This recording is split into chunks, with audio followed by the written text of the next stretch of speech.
तक हमने डिस्कस कर लिया था कि किस तरीके से मॉडर्न हिस्ट्री का पार्ट स्टार्ट किया था हमने स्टैटिक पोर्शन सिविल सर्विसेज के लिए। इससे पहले तक हमने तीन कर्नाटिक वॉर्स को डिस्कस कर लिया था। हमने देखा था कि फ्रांस की किस तरीके से इन तीनों लड़ाइयों में हार हुई। आज हम ये देखेंगे इस लेक्चर के माध्यम से कि किस किस रीजन से अंग्रेज जो है वो विजय रहे, सक्सेस रहे और फ्रांस को हार का सामना करना पड़ा। Let's start this video lecture without wasting any time.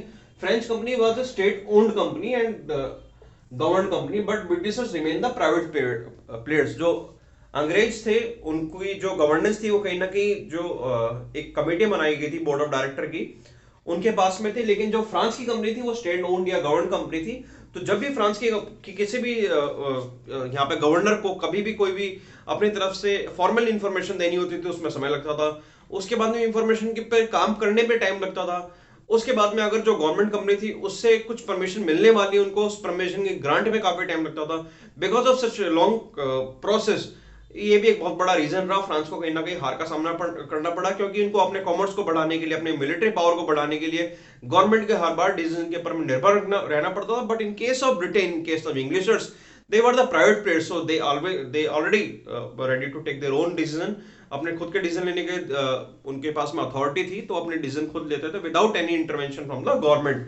तो that was also a very important reason, that's why the success got into the hand of Britishers, but French tasted the failure। The English's navy was superior to the French navy, it helped them to cut the vital sea link। जो French के कुछ important सी links थे उनको जो अंग्रेजों की navy थी, Britishers navy थी, उसने कट कर दिया था। उनके ट्रेड को कट कर दिया था, आर्मी को कई बार उन्होंने हराया। एंड बहुत इंपॉर्टेंट बात है कि जो ये सभी तरह का ट्रेड हो रहा था, it was not from the of land but from an route to the sea. And road to the sea होने की वजह से ब्रिटिशर्स धीरे धीरे करके अपनी नेवी की क्षमताओं को, कुशलताओं को सिर्फ कॉमर्स के लिए नहीं बट मिलिट्री के लिए भी बेटर करते जा रहे थे, जो कि हमने लड़ाइयों में देखा। फ्रांस को उसका सामना करना पड़ा, लड़ाइयों में हार देखनी पड़ी। But in case of Britishers, because उनकी जो क्षमता हमेशा अच्छी हो रही थी, तो वो अपने आप को सिर्फ कॉमर्स में नहीं बट मिलिट्री में भी ज्यादा प्रबल बना रहे थे। उन्होंने जो फ्रांस के कुछ इंपॉर्टेंट पोर्ट्स की तरफ जाने के रास्ते से, पुडुचेरी से, जो पौंडीचेरी का मुख्य हिस्सा है, अगर मैं पौंडीचेरी का एक मैप दिखाने की कोशिश करूं, जो कि मान लीजिए पौंडीचेरी का हिस्सा यहाँ पे, और माहे पोर्ट जो कि यहाँ पे, माहे पोर्ट केरला के पास में, यहां तक जाने के भी रास्ते को ब्रिटिशर्स ने बाद में कट कर दिया था, जब पौंडीचेरी को उन्होंने अपने हाथ में ले लिया था थर्ड कर्नाटिक वॉर में, जो कि हमने थर्ड कर्नाटिक वॉर को पिछले लेक्चर में डिस्कस किया था। तो ऐसे कई सारे जो उनके इंपॉर्टेंट पोर्ट्स थे, ब्रिटिशर्स ने अपने पास कब्जा लिए थे because of their superiority of in navy. Further, Englishers led three important places। तीन इंपॉर्टेंट प्लेसेस थे। अगर आपके पास में ज्यादा होगा, अगर कम होने लगेगा तो कम होने में भी टाइम लगेगा। इफ यू हैव से 100 रुपीज, अगर आप 100 रुपीज लेते हैं, अगर रोज 10-10 रुपए खर्च करते हैं, तो उसमें 10 दिन लगेंगे जीरो होने तक। लेकिन आपके पास जब 10 ही रुपए हैं और पहले दिन अगर आप 10 रुपए खर्च करते हैं, तो पहले ही दिन में खत्म हो जाएगा, because they have many important cities, many important place in their hand. And French है very limited power in India, इसीलिए फ्रांस आराम से इजीली इंडिया से बाहर हो गया, फेल हो गया, हार गया। ब्रिटिशर्स से important places like Calcutta, Bombay, Madras, important ports, important places commerce के पर्सपेक्टिव से भी उनके पास में थे। सिर्फ कॉमर्स के नहीं, अपनी नेवी पावर को, मिलिट्री पावर को भी दिखाने के लिए, क्षमता के लिए भी उनके पास में इंपॉर्टेंट प्लेसेस थे। But French have only Pondicherry, सिर्फ उनका से पौंडीचेरी का ही हिस्सा मौजूद था। तो ये भी एक इंपॉर्टेंट रीजन रहा दैट ब्रिटिशर्स गॉट सक्सेस। इसके बाद में French territorial ambition lost due to the shortage of fund. वो कहीं ना कहीं अपनी टेरिटरी को बढ़ाना तो चाहते थे, लेकिन उनके पास फंड की बहुत ज्यादा कमी थी। फंड की कमी होने के कई सारे रीजंस है फ्रांस के में, जैसे कि फ्रांस की जो खुद की सरकार थी स्टेबल नहीं थी। जब यहाँ पे इंडिया में फ्रांस को बैकअप चाहिए था, उस समय फ्रांस में खुद एक रेवोल्यूशन स्टार्ट हो गया था वेस्ट कंट्रीज में। तीसरा रीजन है, फ्रांस में जब रेवोल्यूशन स्टार्ट हुआ, इसका एक बहुत बड़ा रीजन था नेपोलियन बोनापार्ट का फ्रांस में होना। नेपोलियन बोनापार्ट ने फ्रांस में काफी ज्यादा अटैक किया, इस रीजन से भी उनके पास में फंड का शॉर्टेज था। इसके बाद इंपॉर्टेंट रीजन है, फ्रांस में जो इंडस्ट्रियल रेवोल्यूशन था वो बाद में हिट हुआ, कहीं ना कहीं after it hit to the European market, but first to the England. अंग्रेजों को पहले जो इंडस्ट्रियल रेवोल्यूशन था उसका स्वाद चखने को मिला। ये भी कई इंपॉर्टेंट रीजन था जिसमें ब्रिटिशर्स के पास में फंड की शॉर्टेज नहीं हुई। उन्होंने अपने आप को हमेशा किसी न किसी क्रिएटिविटी से अपडेट रखा, चाहे एग्रीकल्चर के पर्सपेक्टिव से या किसी और फिनिश गुड के प्रोडक्शन के पर्सपेक्टिव से, they are always have a filth with good amount of economy and money. बाद में ब्रिटिशर्स ने, जब फ्रांस के साथ में लड़ाई होने वाली थी, थर्ड कर्नाटिक वॉर होने से पहले, उन्होंने बैटल ऑफ प्लासी भी जीत लिया था, जिसमें कि उन्होंने काफी अच्छा पैसा भी कमाया था।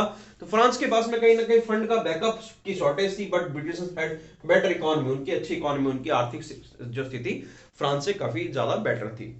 इसके अलावा फ्रांस पुश इंपीरियलिस्टिक मोटिव्स, उनकी सिर्फ एकमात्र लास्ट में एक मोटिव रह गया था, they would like to be the imperial. वो यहाँ पे इस देश में जो जमीन थी उसको हथियाना चाहते थे, राजाओं को अपने कब्जे में करना चाहते थे, एरियाज को अपने हिसाब से डिवाइड करना चाहते थे, but they forget their very important motive for which they came to India, that was commerce.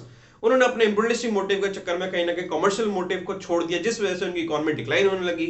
But in case of Britishers, they never like let their important motive, that's the commerce, like give up, उनको कभी नहीं किया, उसको कभी जाने नहीं दिया। They never let this motive of commercial down, उसको हमेशा हमने होल्ड करके रखा, बिकॉज ब्रिटिशर्स को इस बारे में इल्म था, पता था, without money you can't even fight a battle, forget about winning it.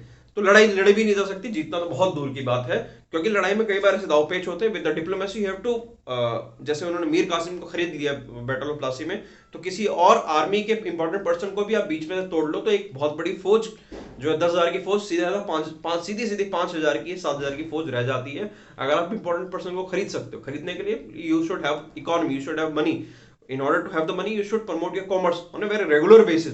But French anyhow declined such kind of importance of commerce and only focused on the view of imperialism, जिसके वजह से फ्रांस को push back होना पड़ा, पीछे होना पड़ा। But Britishers never had such kind of single and biased motive of only imperialism, but they also focus on commercial interest पे, वो कहीं ना कहीं फोकस रहे थे। इस वजह से फ्रांस को हार का सामना करना पड़ा and Britishers got the win. And finally important बात यह कि द लाइन ऑफ लीडर्स, जो अंग्रेज थे उनके पास में लीडर्स बहुत सारे थे, but France only have the duplex, उनके अलावा कोई और आपने नाम ही नहीं सुना होगा। जैसे कि सर आयरकोर्ट की बात करूं, सर आयरकोर्ट ने बहुत इंपॉर्टेंट रोल प्ले किया बैटल ऑफ प्लासी में, इनका बहुत इंपॉर्टेंट रोल देखने को मिला।